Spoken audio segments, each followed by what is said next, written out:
and would love to welcome you to the final session of the Leading Change Workshop series. That's also part of the Grad Edge program.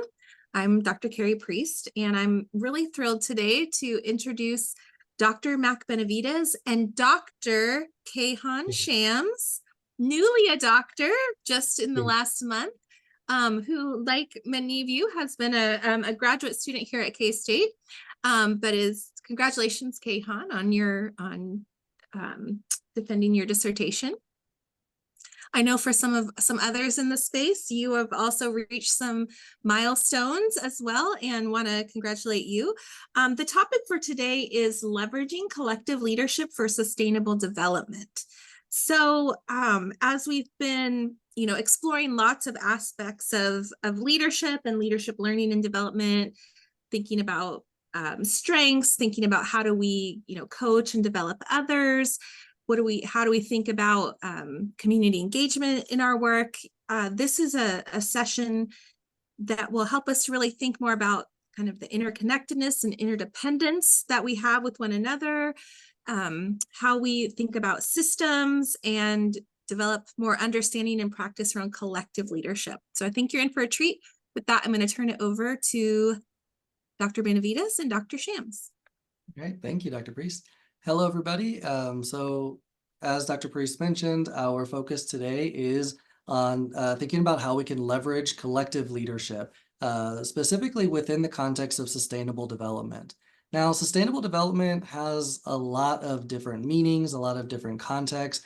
And so as we are starting our conversation, we want to take a little bit of time to begin to think about how you are situated within the broader network of efforts related to collective or related to sustainable development. So my name is Mac Benavides. I am an assistant professor here in the Staley School of Leadership. I also teach qualitative methods programs or courses. I work with community development organizations, and specifically my area of expertise is around collective leadership and collaborations for sustainable development. All right, so hello everybody, good afternoon. My name is Kayhan Shams. I am still a graduate research assistant with the Staley School of Leadership here at K-State, and also the Kansas Leadership Center, basically the folks that wrote this book that you might be familiar with. I work with a research initiative called Third Flow Research, which is a joint program between Kansas Leadership Center and Staley School of Leadership. I'm focused on evaluating and studying the impacts that leadership development programs have on individuals and groups. So super excited to be here today with you to learn some of the interesting leadership concepts together. All right, shall we start, Dr. Benavides? Awesome. So at the beginning of this session, I would like to invite you to a warm-up conversation in small groups. We have two questions here that probably, like, you're familiar with this question because Mac already shared it with you as a pre-work for this session. The first question is to engage in purposeful leadership. How do you connect your current and future work to the vision of the Sustainable Development Goals to advance a better world for all? And second question is, what change in your field or industry could move you closer to making the Sustainable Development Goals a reality? So to give you a little bit of a context, think about a challenge. And by challenge, I mean the adaptive challenge, or here we call it wicked challenge as well, that this book differentiates from technical type of challenge. So think about an adaptive challenge in your organization, your department, your school, your lab, your country, whatever organization that you want to focus on. And then try to connect it to United Nations Sustainable Development Goals. So we will have a link in the chat box that takes you to those 17 interdisciplinary goals that were adopted in 2015 by the United Nations General Assembly. So these goals are interdisciplinary. They're coming from different sectors, different backgrounds, different fields. And they draw a kind of a dreamful vision for a better world by 2030 and beyond. So I would say, as you're thinking about that challenge in your organization, think about how addressing that challenge would contribute to some of these, like to any of these sustainable development goals or SDGs. I would say because these goals are interdisciplinary, probably you might find at least one goal directly or indirectly connected to your background. So before we go to our small groups, any questions, any ambiguity you have about what I'm asking? All right, so Matt, can we have about 3 to 4 minutes of small group discussion? Yep, so you'll have 3 minutes for your breakouts, and there'll be a timer set for you to be able to see how much time you have left. Wonderful.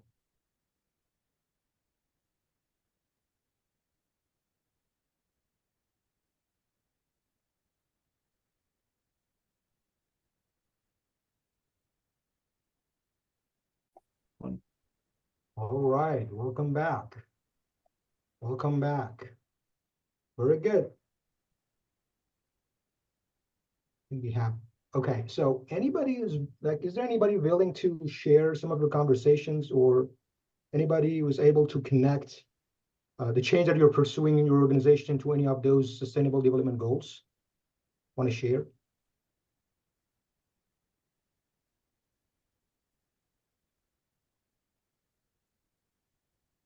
I can go, Dr. Shams. Let's go, Emmanuel. I think we were in the middle of the conversation, but the time was a bit too short. Mason was really providing a very good, in-depth, we're talking about knowledge and experts and how to collaborate across fields.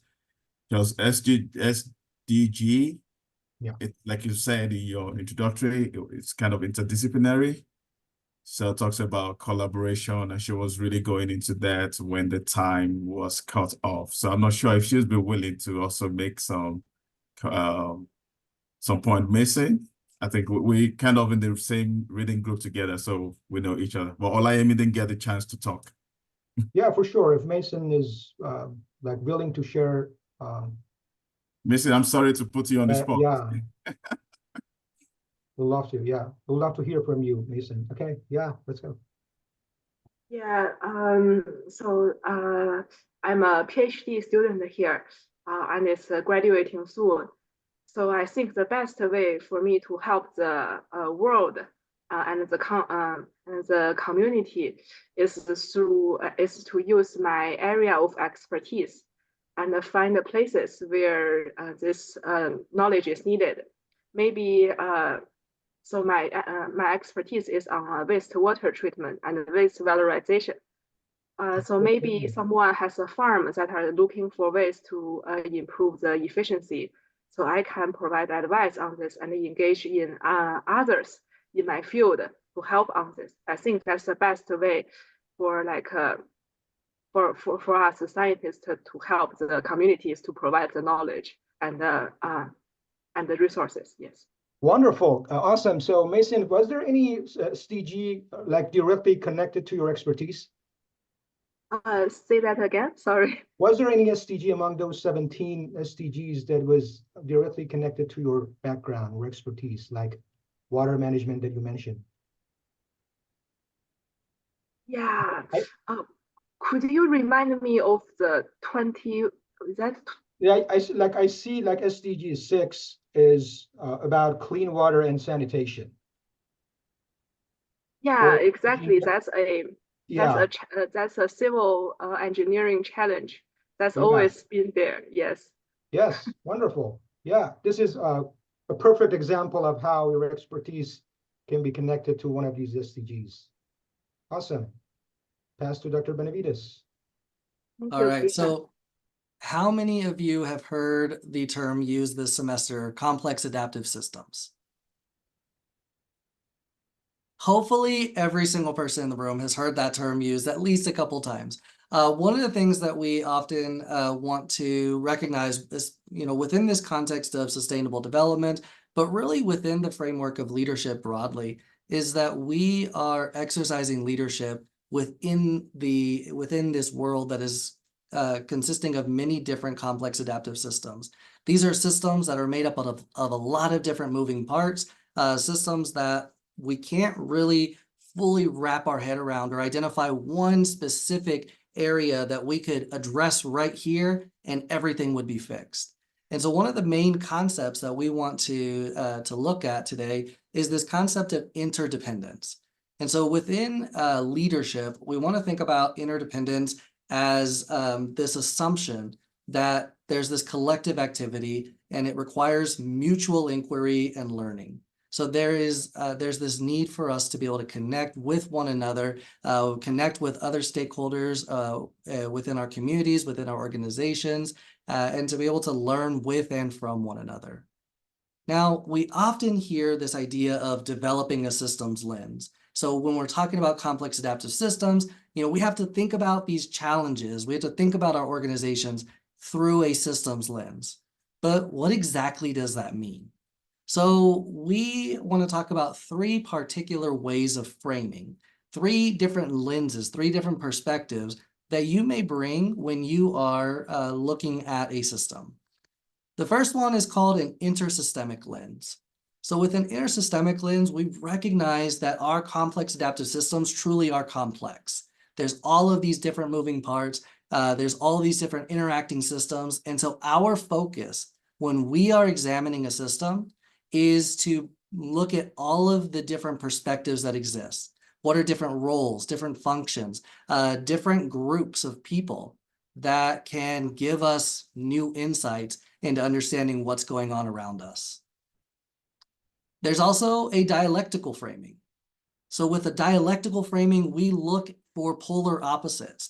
We imagine that any belief or value or perspective is inherently entangled with its opposite. And so we want to bring those opposites into conversation with one another to be able to think about what are the paradoxes that exist. How do we bridge across these differences? How do we navigate this creative tension within our organization to help us move forward? And then there's this third framing that's a transformational framing. And with the transformational framing, I like to think of this as like white blood cells in our body. They're just circulating through all of our veins, looking for anything that needs to be addressed. And so with the transformational framing, the core identity, the mission, the strategy, every little element of the organizations or of our systems are subject to change. And not just that they could be changed, but they may need to be changed in order to allow us to continue to work towards our ultimate goals. So we want to focus on where those tension points are, where those opportunities exist. Now, when we're examining complex adaptive challenges or wicked challenges, like the ones that are discussed in the Sustainable Development Goals, each of these frames gives us a different insight. So an intersystemic frame is going to recognize that these wicked challenges span across many different systems. So with Mason's example for their clean water is obviously a civil engineering challenge. It's really easily related to that particular field, that particular industry. And that goal spans across a lot of different industries as well. It has an impact on many different sectors. So there's not going to be a clear and easy solution. We can't just put in a civil engineer and say, okay, we're good. We figured it all out. And that can create a lot of uncertainty. We have to really think through an interdisciplinary lens. With a dialectical framing, we recognize that wicked challenges influence and are influenced by culturally grounded beliefs, values, and norms. And so when we're trying to understand a system, what can often happen is we get an either-or type of mentality. We can end up with polarized groups of stakeholders within our organizations and within our communities. So we really have to pay attention to how are we bridging rather than how are we building barriers between. And then we can look at the transformational framing. When we're looking at challenges through this frame, we recognize that these wicked challenges, they reach all the way to the core essence of what an organization or a community is. how we understand ourselves, how we understand our purpose. And that can create conflicting loyalties, people who are really excited about maintaining tradition, and people who are really excited about creating something new, ultimately end up in tension with one another. And so we have to pay attention to all of those different perspectives and those different needs and loyalties within our groups. So here's the thing about systems lens. With these three different framings, it's very likely that one of these three may really resonate with you. It may feel like, yeah, that is how I look at things. And the other two doesn't mean that you don't look at things through that lens, but you might have a primary frame, a primary way of examining complex adaptive systems. So when we talk about this idea of a systems lens, even that in and of itself requires a collective effort, because all three of these framings are needed for us to truly have a good understanding of the systems that we are part of. So what we want to do is we want to put you into breakout rooms one more time here. And I want you to really reflect on which of those three framings feels like it is the primary lens that you would use when you are examining an issue. When you're thinking about a problem with a complex adaptive challenge within your field, when you are looking at your organization through a systems lens, which of these three framings is that primary perspective that you bring? And I want you to, in your breakout, I want you to take a little bit of time to talk about what value does that framing offer when you're trying to make sense of a complex adaptive system. Matt, could you go back one slide and then people could take a quick picture of those definitions for their Yep. conversations? Yeah. Feel free to grab a screenshot or a picture.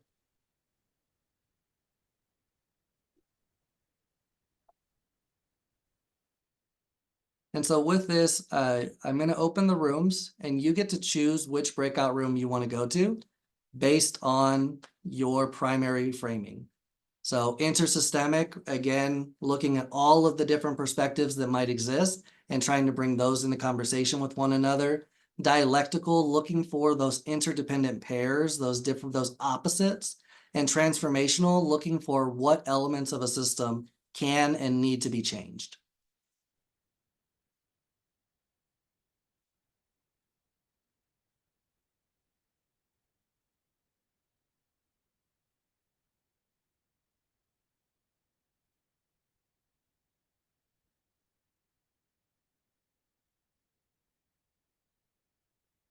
That this is a challenging question. And as you think about these different approaches to looking at systems, making sense of systems, what value do you see coming out of your primary framing? That one that just feels like it's the most intuitive way of thinking about complex adaptive systems and challenges.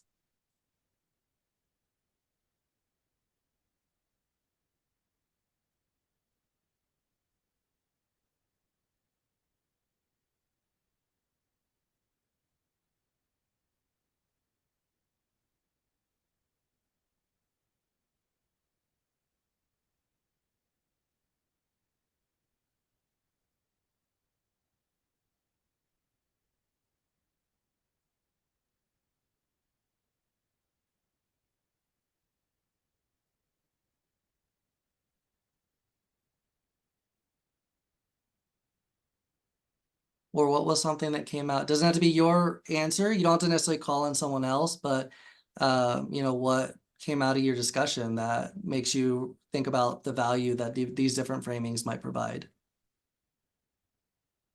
Yeah, I can say something. Yeah. So from my group, I think Bridget was mentioning that depending on the specific challenge, right, we can apply one or a combination of these different values to try to respond to complex adaptive systems or challenges that can arise from that.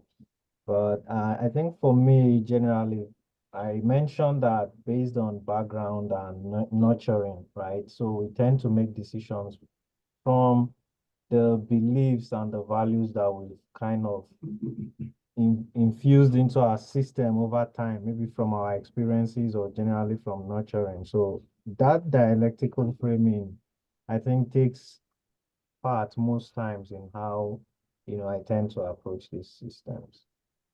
Yeah, and you're absolutely right. And Bridget, the same thing, it's a combination. So when we talk about a systems lens and generally making progress on complex adaptive challenges, it can't be done alone. It can't be done through one lens alone.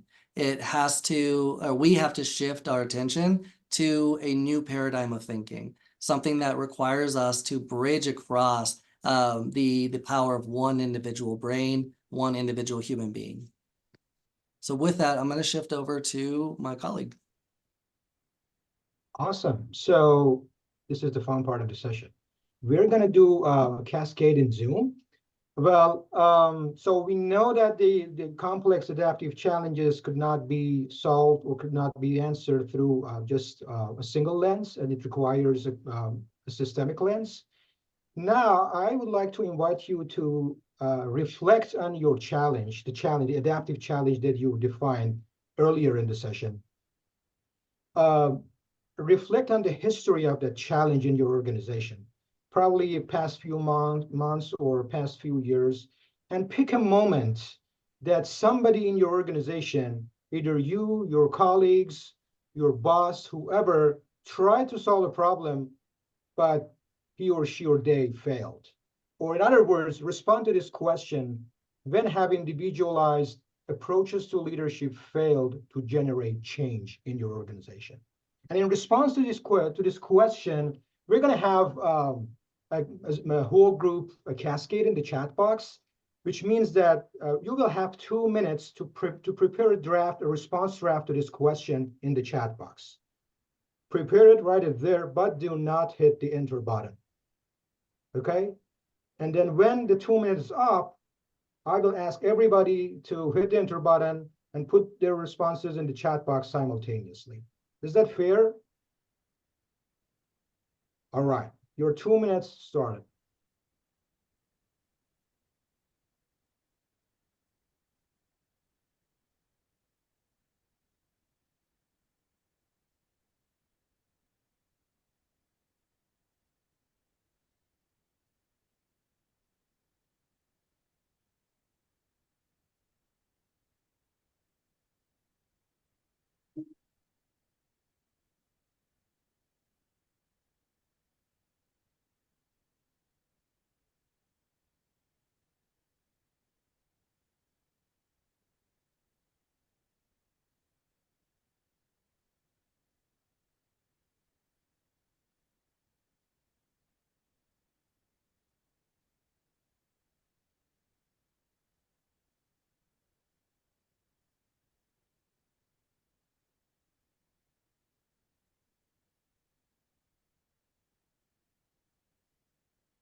The thumbs up.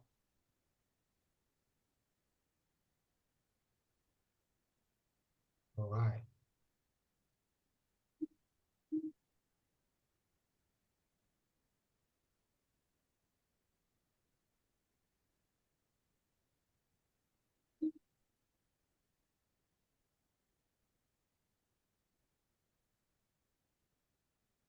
Do not insert your response yet. Just on 1, okay? 3, 2, 1, enter. Let's go. Awesome. This is a waterfall. Great. Very good. And I would like to spot on one person randomly to hear more. Let's hear from Renee, right? Renee says, we have a large number of first-generation students at my institution that need additional support to be successful. Our leadership has been slow to come up with program initiatives or find funding for additional programs.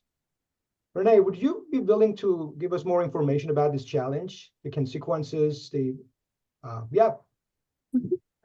Sure. So, roughly at the community college I work at, we have about between 55 and 60% of our students are first generation students, meaning their parents don't have a college background.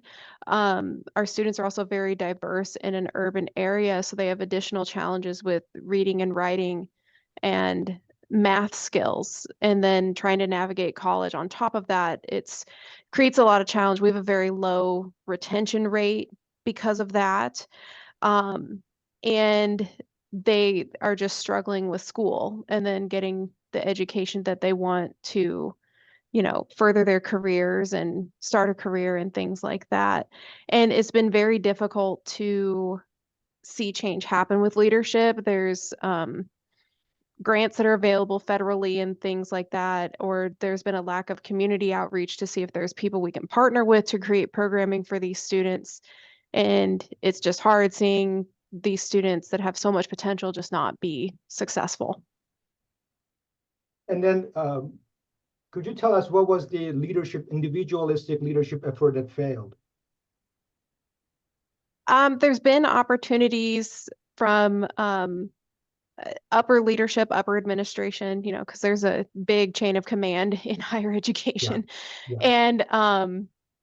And so nothing is ever, everything it feels like is done by committee except by people up in upper administration. So there's been one individual that's been, I don't want to work with that organization. I don't want to, it's too difficult to get this grant. They need very specific data, and we don't have time or energy to, to gather this data, even though other community colleges in our area have these grants and they have that data. So if they have that data, why don't we have that data? Type of a situation. And so it's a very unique challenge because we're in a large a growing city, and we have 5 campuses, each with unique needs, and there's so much that could be done here to enact change and be successful and to then meet the goals and the mission of the college itself. Great, thank you so much for sharing. Awesome. So when I look at all of these, the challenges that you put in the chat box, we can admit that like complex adaptive challenges cannot be solved alone. And this approach to solving the problem, this individualistic approach, is based on this dominant perspective, dominant view to leadership that we can see like in our daily life, in our work environments. And it is based on this idea that there should be a leader at the center or at the top that has the most power, the most capacity, influence, control to solve the problem. And then when we assign that role to a leader, then others automatically pick up the follower or observer role to follow that person. And then the focus of the leader would be to involve, to influence, to control others, to follow his, her, or their vision to solve the problem. We know that this approach to leadership is not sufficient for solving complex adaptive challenges. So complex adaptive challenges are multifaceted. They have multiple dimensions that are interacting, enforcing and reinforcing with each other. And to be honest, it's like they are negatively sustainable amalgamation of different problems that require a different approach to leadership, that here we call it collective leadership. Think about a challenge at the work environment, like a toxic environment, at a community level, problems like poverty, at a national level, inequality of opportunities and racism, for example, or at an international level, climate change. All of these problems are adaptive challenges and complex that we cannot solve through like that leader-centric approach. Here we encourage like shifting to a different approach to leadership that we call it collective leadership. In this approach to leadership, we don't have a leader or the leader and then others as followers. It's a leadership here is a leaderful practice. And then the focus of all of those members or leaders are on the challenge, not like driving others as followers to that vision. And then the ultimate goal here is to build a capacity for collaboration. We believe that collective leadership or leadership in collective approach emerges out of a collective effort. It's not like the dominant view that leader arises and others are waiting for a moment in the history that person arises. So with all of these elements, we define, if we go to the next slide, we define collective leadership as a dynamic force that occurs when diverse people come together to tackle complex problems, so they can find direction and collaborate to achieve a socially useful outcome that each would not have produced on their own. Dr. Benavides.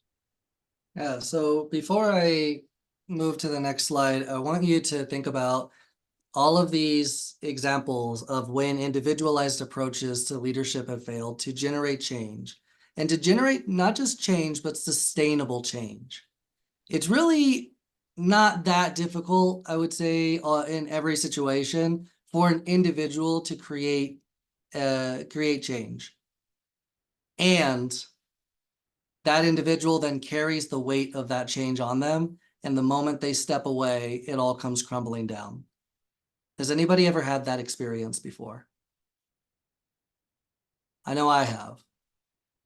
So what would look different if you were to apply this definition of collective leadership to your situation, to your organization, to your challenge that you faced? What might be different? The collaboration at the interpersonal level, of course, is a big piece of that. But there's also, it goes bigger than just the individual level. What are the shifts that would have to happen within our organizational structures, within our policies, within our cultural mindsets, to allow collective leadership to thrive? So what would look different? And that's something that we want you to reflect on as we continue to move forward. We're not going to spend too much time here or in this session right now, but would one person like to maybe reflect on that question? Thinking about what you put in the chat about where individualized approaches have failed to generate that sustainable change. What could become possible?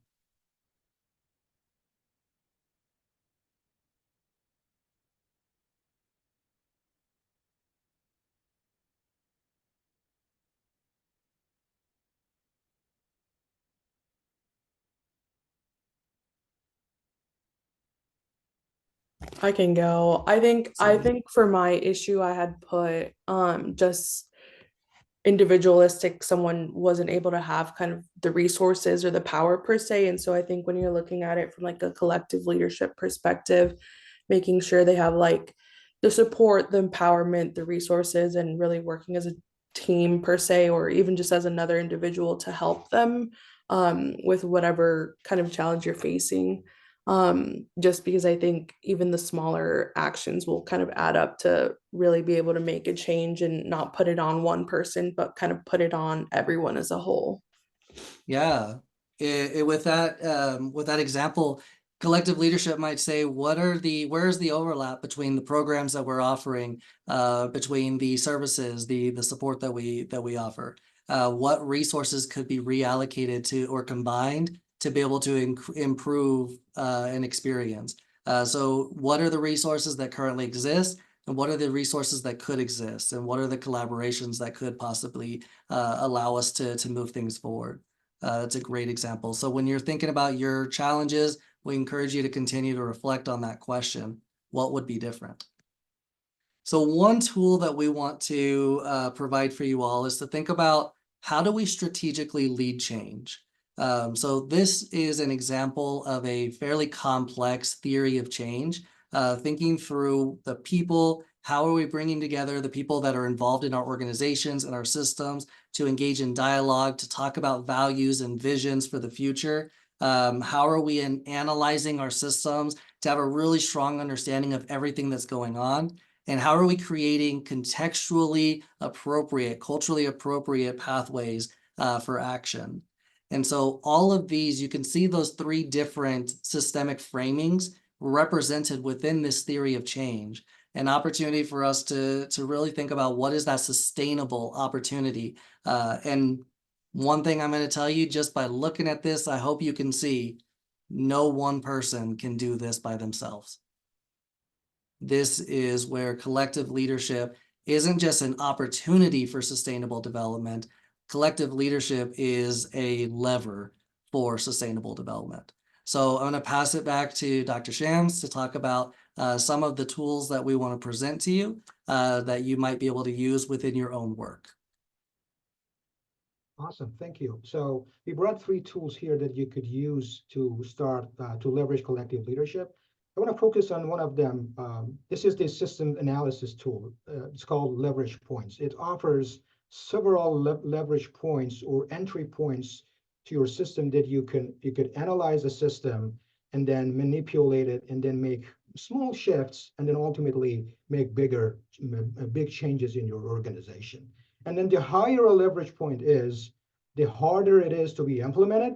And also it might have stronger impacts or even domino effects on the below leverage points. So I'm gonna illustrate this tool through an example that is completely hypothetical and is directly related to SDG 4, quality education, and SDG 10, reduce inequality.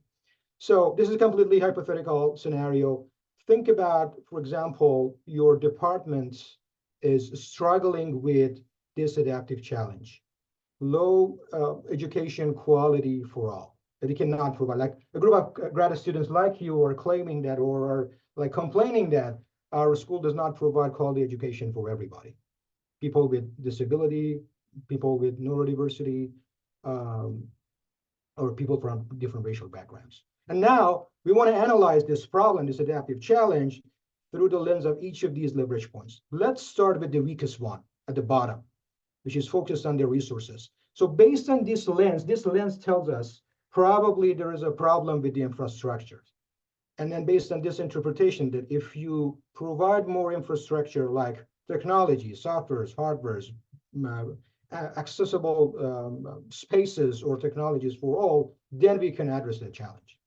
A deeper level would be the practice level, which means it is based on this interpretation that if we provide more like a new or a modified teaching methodology or policies or research like policy, teaching policy, a new curriculum, we can address this challenge. A deeper level would be a learning. This is taking us slightly to underlying systematic mechanism beneath that problem. So based on this lens, probably we might argue that, okay, our department doesn't have any feedback loop or assessment process. We don't understand what the problem is or where the problem is. So basically the system doesn't understand how to come up, how to address the failure, and doesn't learn from its failure.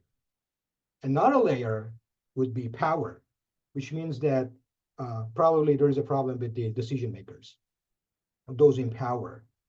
Their structure, they are not transparent, accountable. Even if we have a feedback loop, negative or positive feedback loop, the decision makers are not receptive to it. And then they do not hear others' voices. This is another layer. The strongest layer or leverage point, and the hardest one to implement, is the purpose, or is the mindset.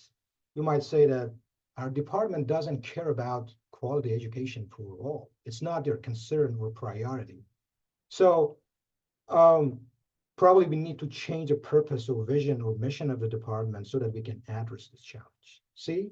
So each of these leverage points can give you a lens to understand your challenge, your adaptive challenge that you are grappling with in your organization in a more systematic way.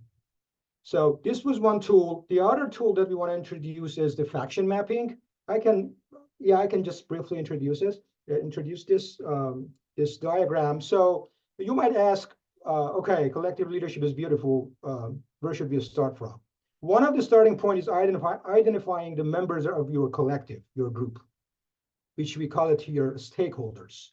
And who is a stakeholder? Whoever that benefits from the solving the challenge or not solving the challenge, because those people may impede the problem-solving process, and then you should consider them in your group. Whoever that has influence and power to solve that problem. that should be engaged. And then this tool gives you a map that you can put your challenge at the center in that circle, and then assign each box to one of those factions or stakeholders, and then dive deeply into analyzing them. You can analyze each faction or each stakeholder based on their values, their loyalties, and the losses and risks, the things that they might lose by solving this problem. All right. So it seems that, and also we like shared, I think we don't have time to talk about these networking strategies, but this can be another tool how to build a team, group, and network for addressing a complex adaptive challenge. I think we don't have time to do a practice. And having that said, I think it's time for questions. Yeah, so thank you, Dr. Shams. So we just wanted to, and we'll send out these tools to you as well. But we want you to think about after today, what are some of these leverage points that you might be able to consider in order to create that change that you recognize that is needed. And who could you connect with? What are some stakeholder groups that you could connect with and engage that would be able to contribute to creating that change? Oftentimes we can get stuck in this space of, I don't have the formal authority. But just because I don't have the formal authority doesn't mean that I can't exercise leadership.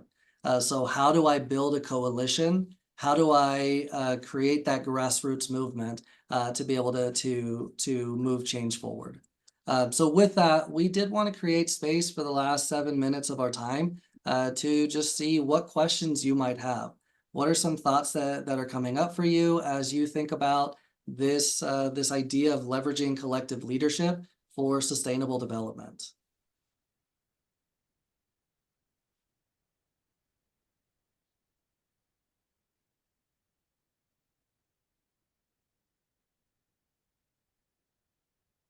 So I do have a pretty basic question, and that's from one of the sessions we had, the reading sessions. Somebody mentioned, I think that was Maxine, mentioned that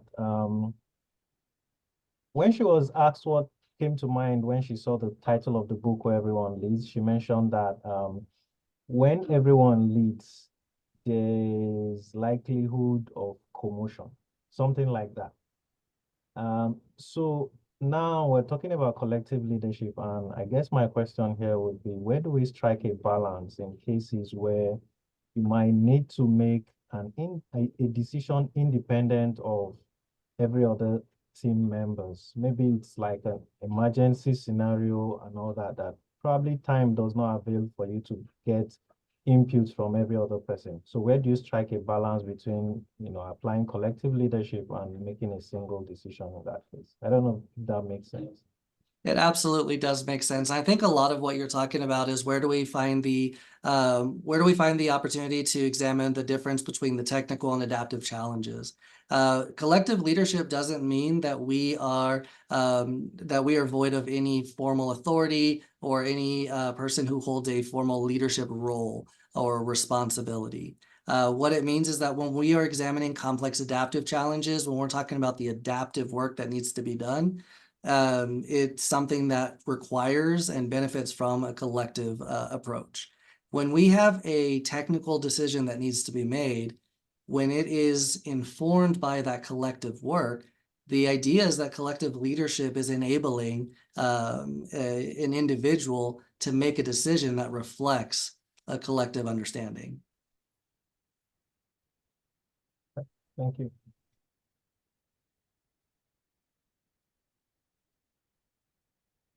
And one of the one of the important factors to take into place as well is not just how are we fostering that culture of interdependence, but how are we also creating those mechanisms and fostering that culture of accountability to ourselves, but also accountability to each other.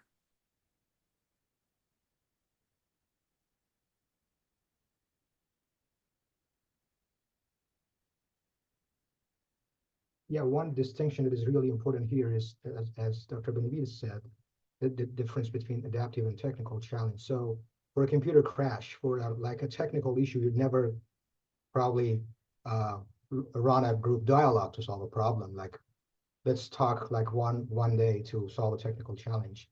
And also like in emergency situation, like a disaster or an earthquake. So sometimes you need to come up with a like urgent response to that challenge. And probably that moment also that time might not be a good time to do a collective work because you need urgent response. But that was a great question, Kalichi. We probably have time for maybe 1 or 2 more questions. What's coming up for you as you think about applying this concept of collective leadership? Applying this lens of collective leadership. What seems exciting or challenging?